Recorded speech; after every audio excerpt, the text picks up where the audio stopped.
ಬಲವಿದೆ ಇಲ್ಲಿ.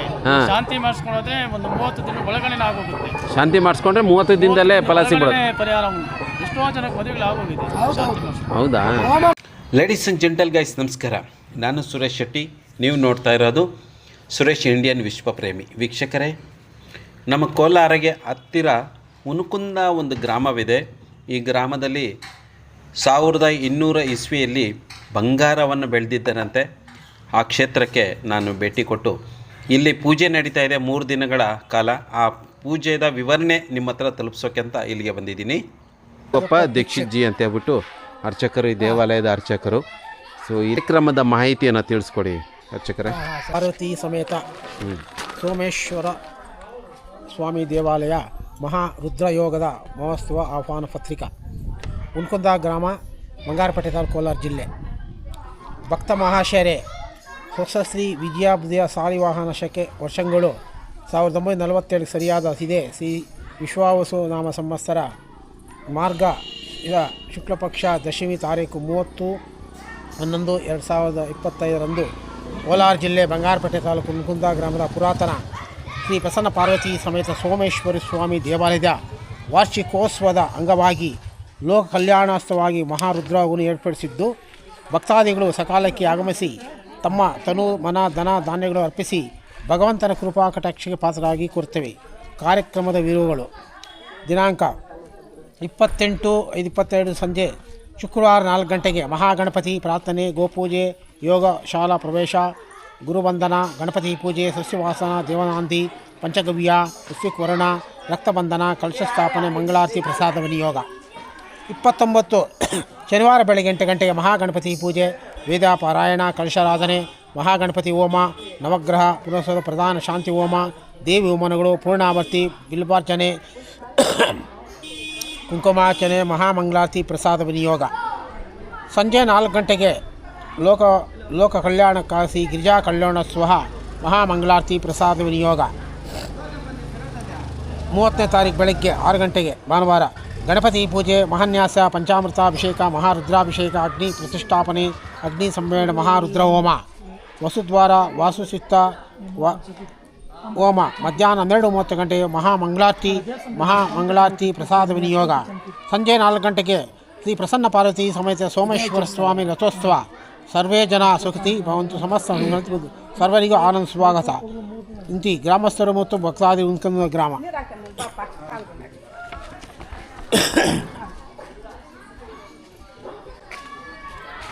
ಇದಿಷ್ಟು ಮಾಹಿತಿನ ನಮ್ಮ ದೇವಾಲಯದ ಅರ್ಚಕರು ತಿಳಿಸ್ಕೊಟ್ರಿ. ನಾರಾಯಣ ಸ್ವಾಮಿ ಅವರೇ, ನೀವೇನು ಹೇಳ್ತೀರಾ? ನಮಸ್ತೆ ಸ್ವಾಮಿ. ಈ ದೇವಸ್ಥಾನದಲ್ಲಿ ವರ್ಷ ಮಾಡ್ತಾಯಿದ್ರು. ಈಗ ಈ ಸತಿ ಇನ್ನೂ ತುಂಬ ಚೆನ್ನಾಗಿ ಮಾಡಬೇಕು ಅಂತ ಹೇಳ್ಬಿಟ್ಟು 170 ಪುರೋಹಿತರನ್ನು ಕರೆಸ್ತಾ ಇದ್ದೀವಿ. 170 ಪುರೋಹಿತರನ್ನು 170 ಪುರೋಹಿತರನ್ನು 3 ದಿನ ಕರೆಸಿ 3 ದಿನನೂ ಎಲ್ಲ ಹೋಮಗಳನ್ನು ಇಲ್ಲಿ ಮಾಡಿಸ್ತೀವಿ. ಎಲ್ಲ ಗಣಪತಿ ಹೋಮ, ಚಂಡಿ ಹೋಮ, ಮಹಾರುದ್ರ ಹೋಮಗಳೆಲ್ಲ 170 ಪುರೋಹಿತರನ್ನು ಕರೆಸಿ ಅವರಿಗೆಲ್ಲ ವಸ್ತ್ರಗಳು ಕೊಟ್ಟು, ಅವರಿಗೆಲ್ಲ ವಸ್ತ್ರಗಳು, ಬಟ್ಟೆಗಳು ಸಮೇತ ಕೊಟ್ಟು, ವಸ್ತ್ರಗಳು ಕೊಟ್ಟು, ವಿಶೇಷವಾದಂಥ ಎಲ್ಲರನ್ನೂ ಕರೆದು ಧ್ವಜಾರೋಹಣ ಪೂಜೆ ಮಾಡಿಸಿ, ವಿಶೇಷವಾಗಿ ರಥೋತ್ಸವ ಮಾಡ್ತೀರಿ, ಕಲ್ಯಾಣೋತ್ಸವ ಮಾಡ್ತೀರಿ. ಬೇಕಾದಷ್ಟು ಕಡೆ ಎಲ್ಲ ಪಾಂಪ್ಲೆಟ್ಸು, ಬ್ಯಾನರ್ಗಳು ಎಲ್ಲ ಕಟ್ಟಿದ್ದೀವಿ. ಕಲ್ಯಾಣೋತ್ಸವ ಯಾವಾಗಿರೋದು? ಶನಿವಾರ ಇದೆ. ಎಷ್ಟು ಗಂಟೆಗೆ? ಶನಿವಾರ ಕಲ್ಯಾಣೋತ್ಸವ 4 ಗಂಟೆಗೆ ಮಾಡ್ತೀವಿ. 4 ಗಂಟೆ ಕಲ್ಯಾಣೋತ್ಸವ ಮಾಡಿ ರಥದಲ್ಲಿ ಇಡ್ತೀವಿ ದೇವ್ರನ್ನ. ಎಲ್ಲರೂ ದರ್ಶನ ಮಾಡಿಕೊಂಡು ಭಾನುವಾರ ರಥೋತ್ಸವ ಮಾಡ್ತೀವಿ ಗ್ರಾಮದಲ್ಲಿ. ಊರಿಗೆ ಕೆಳಗಡೆ ಎಲ್ಲ ಹಳ್ಳಿ ಎಲ್ಲ ಗ್ರಾಮದಲ್ಲಿ ರಥೋತ್ಸವ ಮಾಡಿ ವಿಶೇಷವಾದಂಥ ಪೂಜೆಗಳೆಲ್ಲ ಸಲ್ಲಿಸ್ತಾರೆ ಗ್ರಾಮಸ್ಥರು. ಇನ್ನೂ ಹೆಚ್ಚಿನ ಸಂಖ್ಯೆಯಲ್ಲಿ ಜನ ಬರ್ತಾರೆ. ಎಲ್ರಿಗೂ ಊಟದ ವ್ಯವಸ್ಥೆ ಮಾಡಿದ್ದೀವಿ. ಊಟದ ವ್ಯವಸ್ಥೆ ಇರುತ್ತೆ. ಬ್ರಾಹ್ಮಣರಿಗೆ 170 ಜನರಿಗೂ, ಅವ್ರಿಗೆ ಸಾಯಿಬಾಬಾ ದೇವಸ್ಥಾನ ಹತ್ರ ಅವ್ರಿಗೆ ಊಟ ವ್ಯವಸ್ಥೆ ಇರುತ್ತೆ. ಬ್ರಾಹ್ಮಣರಿಗೆಲ್ಲ ಬೇರೆ ಕಡೆ ಸಪ್ರೇಟ್ ಇರುತ್ತೆ. ಸಾಯಿಬಾಬಾ ದೇವಸ್ಥಾನ ಹತ್ರ ಅವ್ರ ಮಡಿ ಪೂಜೆ ಅಡಿಗೆ ಇರುತ್ತೆ. ಭಕ್ತಾದಿಗಳಿಗೆಲ್ಲ ಇಲ್ಲಿ ವೀರಗಲ್ಲಗಳು, ಅಲ್ಲಿ ಊಟದ ವ್ಯವಸ್ಥೆ ಮಾಡಿದ್ದೀವಿ. ವೀರಗಲ್ಲಗಳ ಹತ್ರ ವೆಹಿಕಲ್ ಎಲ್ಲ ಮೇಲ್ಗೆ ಬರೋಂಗಿಲ್ಲ, ಎಲ್ಲ ಕೆಳಗಡೆ ವ್ಯವಸ್ಥೆ ಮಾಡಿದ್ದೀವಿ. ತುಂಬ ಚೆನ್ನಾಗಿ ನಡೀತೆ ಸ್ವಾಮಿ ಇದು. ಆಮೇಲೆ ಚೌಡೇಶ್ವರಿ ದೇವಸ್ಥಾನದಲ್ಲಿ ಏನು ವಿಶೇಷಗಳಿಲ್ವಾ? ಸೋಡೇಶ್ವರಂ ದೇವಸ್ಥಾನದಲ್ಲಿ ಐತೆ, ಇನ್ನೂ ಅದನ್ನ ಕಾರ್ಯಕ್ರಮ ನಾವು ತಗೊಂಡಿಲ್ಲ. ಅದಾದ್ಮೇಲೆ ತಗೊಂತೀವಿ. ಅಲ್ಲೂ ಪೂಜೆಗಳು ಇರುತ್ತೆ. ಭಕ್ತಾದಿಗಳು ಅಲ್ಲಿ ಬಂದಾಗ ದೇವಿಯನ್ನು ದರ್ಶನ ಮಾಡಬೇಕು. ತುಂಬಾ ಚೆನ್ನಾಗಿರುತ್ತೆ. ನಾವು ಇವಾಗ ಸೋಡೇಶ್ವರಂ ದೇವಲ್ಲ ಅರ್ಚಕರು ಬಂದಿದ್ರು, ಅವ್ರಿಗೆ ಹೇಳಿದೆ ಇಲ್ಲಿ ಇಷ್ಟೊಂದು ಇಂಪ್ರೂವ್ಮೆಂಟ್ ಆಗಿದೆಯಪ್ಪ, ಅಲ್ಲಿ ಈ ತರ ಮಾಡಬೇಕು, ಇಲ್ಲಿ ಬಂದವರೆಲ್ಲ ಅಲ್ಲಿಗೆ ಹೋಗಂಗೆ ತರ ಮಾಡೋಣ ಅಂತ ಒಂದು ಮಾತಾಡ. ಹೌದೌದು, ಮಾಡಬೇಕು. ತುಂಬ ಚೆನ್ನಾಗಿದೆ ದೇವಸ್ಥಾನ. ಅದನ್ನು ಈ ಸುಂದರ ಪರಿಸರದಲ್ಲಿ ಸೋಮೇಶ್ವರ ದೇವಸ್ಥಾನದಲ್ಲಿ ವಾರ್ಷಿಕೋತ್ಸವದ ಕಾರ್ಯಕ್ರಮವಾಗಿ 3 ದಿನಗಳ ಕಾರ್ಯಕ್ರಮ 28, 29, 30ಕ್ಕೆ ಬನ್ನಿ. ತುಂಬ ಸುಂದರವಾಗಿದೆ. ಪ್ರಕೃತಿ ತುಂಬ ಚೆನ್ನಾಗಿದೆ. 3 ಮರಗಳಿದ್ದಾವೆ, ತುಂಬ ತಂಪಾಗಿದ್ದಾವೆ ಮರಗಳು. ತುಂಬ ಅದ್ಭುತವಾದ ಸ್ಥಳ. ಬನ್ನಿ, ಯಾರೂ ಗಲೀಜು ಮಾಡಬೇಡಿ. ತುಂಬ ಚೆನ್ನಾಗಿದೆ ದೇವಸ್ಥಾನ. ಈ ದೇವಸ್ಥಾನದಲ್ಲಿ ಜನ ಕಮ್ಮಿ ಇರೋದ್ರಿಂದ ನೀವೇನು ಹೂವು ಎತ್ಕೊಂಬರ್ತೀರೋ, ತೆಂಗಿನಕಾಯಿ ತೊಗೊಂಬರ್ತೀರೋ, ಏನು ಕರ್ಪೂರ ಕಡ್ಡಿ ತೊಗೊಂಬರ್ತೀರೋ ಅದನ್ನೇ ದೇವರಿಗೆ ಸಮರ್ಪಣೆ ಮಾಡಿ ಪೂಜೆ ಮಾಡ್ತಾರೆ ಇಲ್ಲಿ. ಅದರಿಂದ ಇದು ತುಂಬ ಶುದ್ಧವಾಗಿರುತ್ತೆ. ನೀವು ತೊಗೊಂಬಂದಿರೋ ಹಣ್ಣು ದೇವರಿಗಿಟ್ಟು ನೈವೇದ್ಯವನ್ನು ಕೊಡ್ತಾರೆ. ವಿಶೇಷ ಸೌಲಭ್ಯಗಳು ಇಲ್ಲಿ ಸಿಗುತ್ತೆ. ಸೊ ಏನಪ್ಪ ಹುಡುಗ, ಏನೋ ನಿನ್ನ ಹೆಸರು? ಶಿವಕುಮಾರ್. ಯಾವೂರು ನೀನು? ಮಾಲೂರಾ? ಬಾಲೂರು. ಇಲ್ಲೇನು ಬಂದೆ? ದೇವಸ್ಥಾನಕ್ಕೆ ಬಂದಿದ್ದಾರೆ ನೋಡಿ. 28ನೇ ತಾರೀಕಿಗೆ ಬೇಕಾಗಿರುವಂಥ ಯಜ್ಞ ಹೋಮ ಕುಂಡಗಳನ್ನೆಲ್ಲ ಮಾಡಿದ್ದಾರೆ. ಈ ರೀತಿಯಾಗಿ ಇಲ್ಲಿ ಸುಮಾರು ಒಂದು 150-200 ಜನ ಬರುವಂಥ ಪುರೋಹಿತರಿಗೆ ಈ ಜಾಗ ಮೀಸಲಾಗಿದೆ. ಭಕ್ತಾದಿಗಳು ಬರ್ತಾ ಇದ್ದಾರೆ ದೇವಾಲಯಕ್ಕೆ. ಭಜನೆ ಕೀರ್ತನೆ ಎಲ್ಲ ನಡೀತಾ ಇದೆ ಇಲ್ಲಿ. ಮಕ್ಕಳೆಲ್ಲ ಚೆನ್ನಾಗಿ ಆಟ ಆಡ್ತಾ ಇದ್ದಾರೆ. ನಾಳೆ ಬರ್ತದೆ. ನಾಳೆ ರಾತ್ರಿಗೆ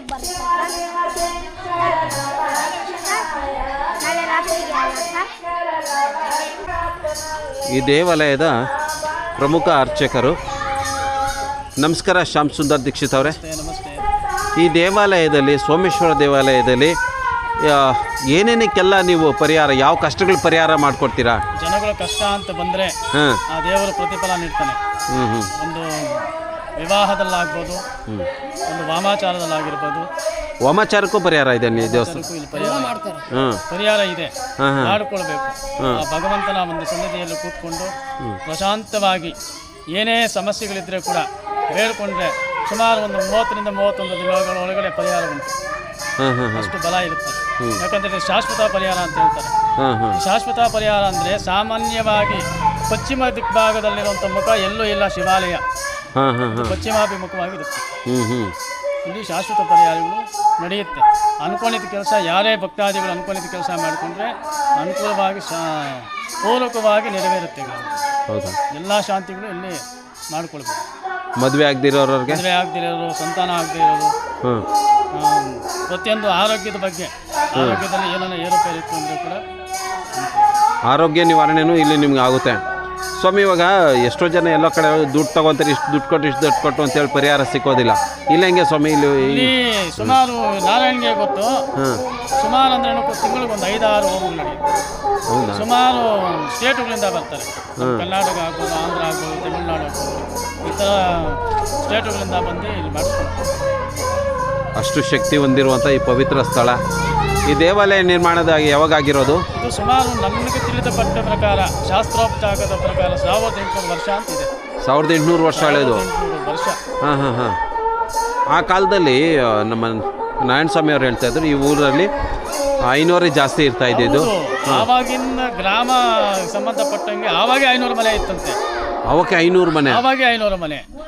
ಪೂರ ಬ್ರಾಹ್ಮಣ ವರ್ಗ ಇದು. ಅಂದ್ರೆ ಅಗ್ರಹಾರ, ಬಡಿವಾಳ ಅಂತದ್ದು ಒಂದು ಉಳ್ಕುಂದ ಗ್ರಾಮ. ಪನ್ನಕೊಂಡ್ರ ಗ್ರಾಮದಲ್ಲಿ ಬರೀ ಬ್ರಾಹ್ಮಣರ ಇದ್ದಿದ್ದು. ಅತಿಶಯವಾದ ಶಕ್ತಿ, ತಪಸ್ಸುಗಳಿಂದ ದೇವರು ಉದ್ಭವ ಅಂತ ಹೇಳ್ತಾರೆ. ಉದ್ಭವ ಅಂತ ಹೇಳ್ತಾರೆ. ಈ ದೇವರು ಉದ್ಭವನೇ.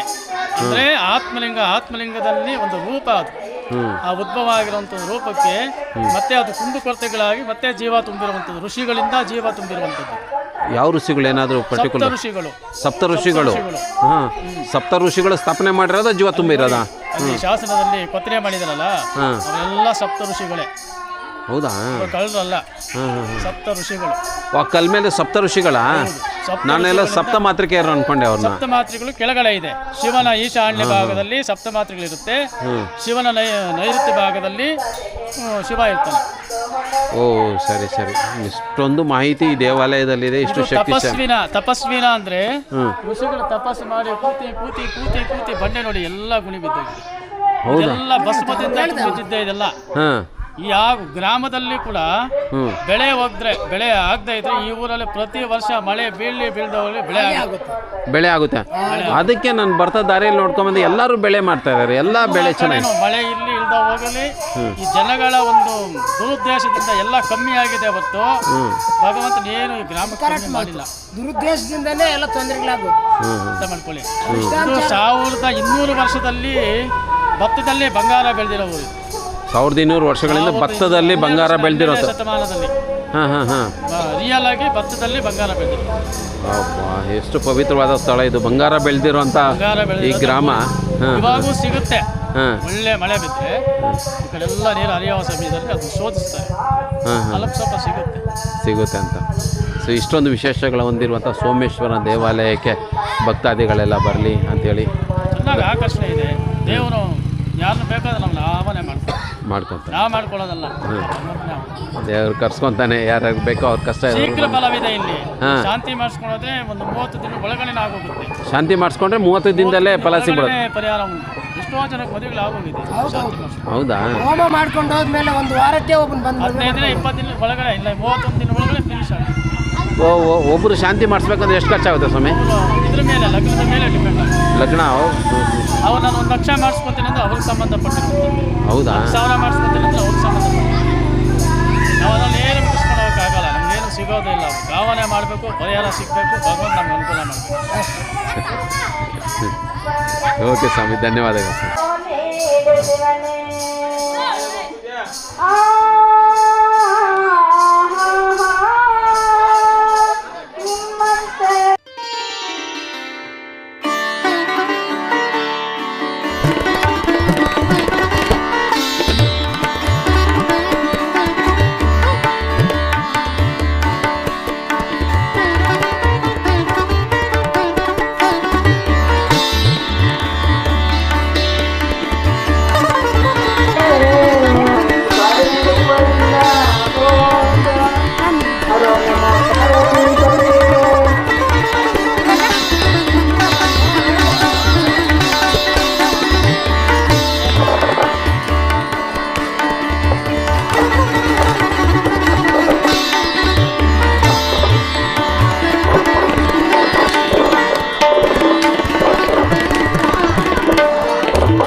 ಇದು ಹುನಕುಂದ ಗ್ರಾಮದಲ್ಲಿರುವಂಥ ವೀರಕಲ್ಲುಗಳ ಒಂದು ಸಮೂಹ. ಇಲ್ಲಿ ಕರ್ನಾಟಕ ಗೌರ್ಮೆಂಟ್ ವತಿಯಿಂದ ಈ ಜಾಗವನ್ನು ಇಲ್ಲಿ ಈ ರೀತಿ ಬೋರ್ಡ್ ಹಾಕೊಂಡಿದೆ. Ministry of tourist government of India. So ಈ ರೀತಿ ಬೋರ್ಡ್ ಹಾಕ್ಕೊಂಡಿದೆ. ಸೊ ಇಲ್ಲಿ ನಿಮಗೆ ವೀರಕಲ್ಲುಗಳು, ಇಷ್ಟೊಂದು ವೀರಕಲ್ಲುಗಳಿದ್ದಾವೆ. ಈ ಹಳ್ಳಿಯ ಒಂದು ಪರಂಪರೆ, ಅವರು ಇಷ್ಟು ಈ ವೀರಕಲ್ಲುಗಳು ಇಲ್ಲಿರೋದಕ್ಕೆ ಕಾರಣ ಏನಂದರೆ ಈ ಊರಿನ ಯೋಧರು ಇವರೆಲ್ಲ.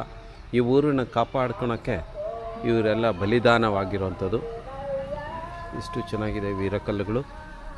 30 ಚಿಲ್ಲರೆ ವೀರಕಲ್ಲುಗಳು. ಮೊದಲು ಇದೆಲ್ಲನೂ ಮೋರಿ ಆಗೋಗ್ಬಿಟ್ಟಿತ್ತು. ಈ ನೀರು ಇರ್ತೈತಲ್ಲ, ಇದೆಲ್ಲನೂ ಇನ್ನೇನಾಗಿದೆ, ಈ ಕಲ್ಲುಗಳೆಲ್ಲ ಮೋರಿ ನೀರೊಳಗಡೆ ಹೋಗ್ಬಿಟ್ಟು ಎಲ್ಲ ಊತೋಗ್ಬಿಟ್ಟಿದ್ವು. ಆಮೇಲೆ ಕೆಲವರು ಇಲ್ಲಿಗೆ ಬಂದಾಗ ಸ್ವಾಮಿನಾಥನ್ ಎನ್ ಅಂತೇಳ್ಬಿಟ್ಟು ಅವರು ಸ್ವಾಮಿನಾಥನ್ ಅಂತೇಳ್ಬಿಟ್ಟು ಅವರು ಈ ಊರಿಗೆ ಬಂದಿದ್ದಾರೆ. ಈ ಊರಲ್ಲಿ ಏನು ಈ ರೀತಿ ಮೋರಿ ನೀರು ನೋಡ್ತಾ ಇದ್ರಲ್ಲ, ಈ ಮೋರಿ ನೀರು ಇಲ್ಲಿ ತುಂಬ ನೀರು, ಆ ನೀರು ಒಳಗಡೆ ಈ ವೀರಕಲ್ಲುಗಳೆಲ್ಲನೂ ಮುಣ್ಗೋಗ್ಬಿಟ್ಟಿವು, ಅವೆಲ್ಲನೂ ಇದಾಗೋಗ್ಬಿಟ್ಟಿತ್ತು. ಆ ಸ್ವಾಮಿನಾಥನ್ ಅವರು ಈ ಊರಿಗೆ ಬಂದು ಇದನ್ನೆಲ್ಲ ಹುಡುಕಿ ತೆಗ್ಸಿದ್ರಂತೆ.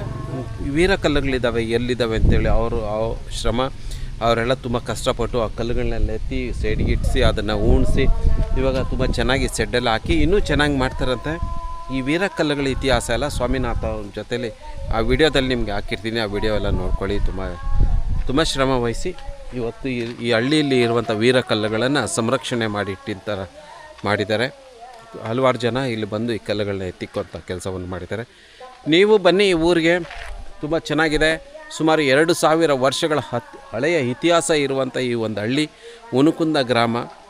ಈ ಗ್ರಾಮ ನಮ್ಮ ಕೋಲಾರಿಗೆ ಒಂದು ಹೆಮ್ಮೆಯ ಗ್ರಾಮ.